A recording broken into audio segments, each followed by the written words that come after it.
ल दिदीको काउन्ट गर मोबाइलमा हैन दिदीको फोटो काउन्ट गर मोबाइलमा जतिवटा छ त्यसको धेरै तिमीलाई दिन्छु त्यो भन्दा धेरै ल उठ ल काउन्ट गर्ने आफू मोबाइलमा फोटो दिदी यहाँ सुन दिदीको जतिवटा मोबाइलमा फोटो छ त्यो भन्दा धेरै तिमीलाई दिन्छु ल हुन्छ हुन्छ ल हेर ल ल खेलौना पनि किन्दिने ल पैसा नभए पनि किन्ने रे पैसा नभए पनि पैसा तिमीले अब मामुसँग पैसा 100 रुपियाँ छ अनि तिमीले पैसा एकैचोटि 1000 रुपियाँको खोज्यो भने त कहाँबाट किन्दिनु मामुसँग 100 रुपियाँ छ 100 रुपियाँको जे आउँछ त्यही किन्ने हो के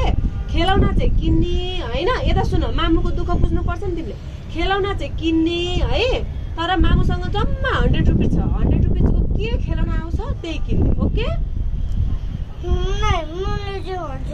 जे भन्छु त्यही किन्नलाई त पैसा हुनु पर्यो नि मामुलाई फेरि लान्छ त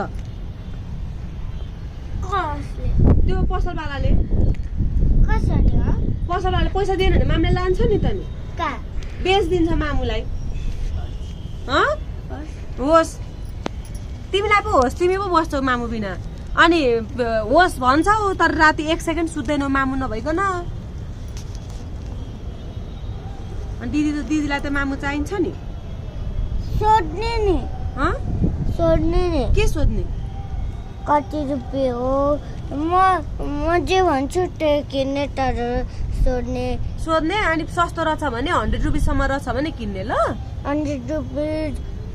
कुनै पनि छैन भयो 100 रुपियाँ कुनै पनि छैन भए नकिन्ने 100 रुपियाँको बाबुलाई खानेकुरा किनिदिन्छु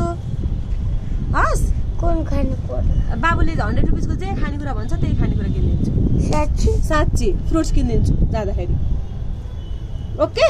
अङ्गुर ल गुड ल डन लाउ मेरो छोरा गुड भइसक्यो ल प्रमिस